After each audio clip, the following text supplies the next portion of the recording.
we feel very good about the status of the Texas power grid and ERCOT to be able to effectively and successfully ensure that the power is going to stay on throughout the entirety of this winter storm episode.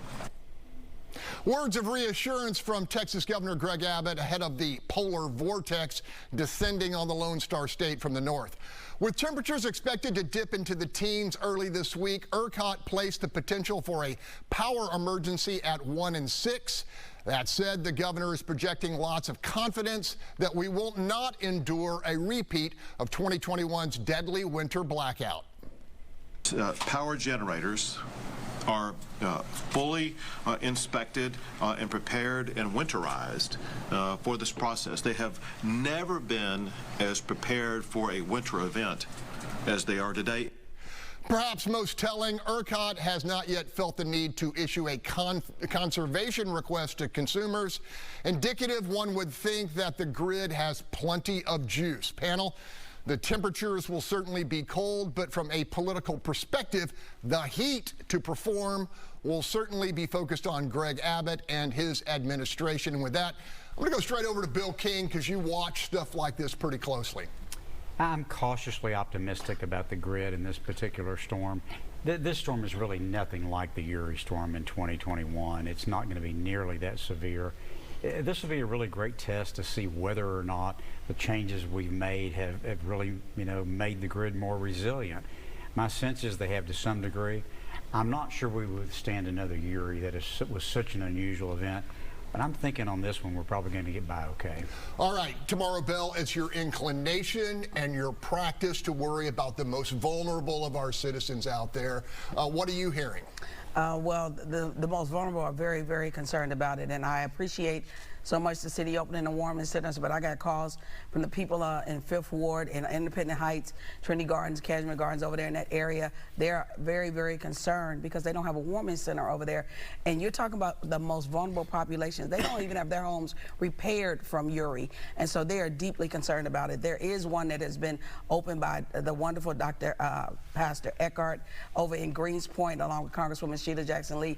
NAC is going to get the food, and the ushers and the people at the church. This is what you call about neighbors helping neighbors over in there. So I'm very concerned about it. If the state hadn't passed a law to say you pay your bill, but they don't got to give you no electricity or any gas, I wouldn't be worried, but I am. All right, Chow, when you and I first met, you were a journalist. I find myself leaning on you all the time now because of your other background, which is social work and the human mentality. This has got to be bothering a lot of people. I mean, it's like the run-up where we've been talking about it for weeks. It's going to get cold. Does that have an impact on people? I just think when you hear the governor and the legislature, who really haven't done much but weatherize the gas plants over the last few years, it's a call for serious concern. I don't think Texans are sitting around going, oh, I feel so good about this weather event coming ahead of me. We haven't done anything to take advantage of the Inflation Reduction Act, which would help us to weatherize our homes. We know that the event of Uri really took a toll on the grid because half the homes were using it. So take advantage of the order that the governor signed last year, who said, hey, let's get Texans this opportunity to get their homes energy efficient so that we wouldn't rely on the grid.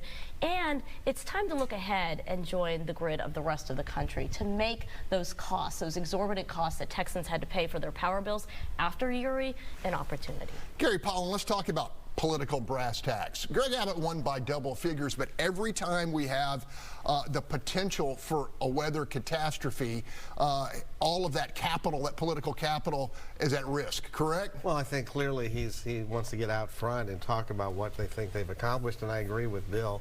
This is a good test of the grid. I don't think the reforms that we need are finished. But here's another point. We were told that Houston had the greatest homeless people's program in the country, according to the late Mayor Sylvester Turner. But if you drove, on the way here this morning, I drove, there are people sleeping under underpasses. So what are they going to do when the temperatures hit in the 20s and teens? That is a big problem. No one else was talking about it. I'm concerned because we haven't solved the homeless problem. All right, a little known fact. Wayne Dolcefino reared in the north, got to Texas as fast as he could. You know, you've been through a lot of these as a reporter, as a resident. You know, what's your take? Are we ready? We add 1,000 new residents every day in Texas. Those are all electric consumers. Yeah, first of all, I've lost my Flatbush blood a long time ago. But look, I gotta tell you, there's some things that I'm good at, some things I know nothing about, and it's power is one of them. I was looking up stuff the legislature did in the last session. I don't understand any of it, except for one thing. I voted against low-interest loans, and I'll tell you why I did. I don't like giving low-interest money to rich folk. Rich folk can afford to borrow money like everybody else. All right, look, you may not have to worry because last I heard, not a single private investor has taken the state up on those low-interest loans to build dispatchable natural gas generation. Isn't that right, Bill? That's right. Yeah, but you know, I didn't realize that Wayne's a Yankee. It explains a whole lot now that I know Does that. culture? Yeah. Look, I would not want to go through another Uri storm the way the grid is conditioned right now. But this is not a Uri storm. I want to keep emphasizing that. But we were at, you know, nearly zero temperatures for about 4 days. This is a 48-hour event, and it looks like, you know, here the temperatures are going to be in the mid-20s, which is, you know, not a hard freeze even. So I think because the event is not so severe, we're not likely to have those kind of problems. But it's going to be a really good test to see if we have any, you know, problems around the system.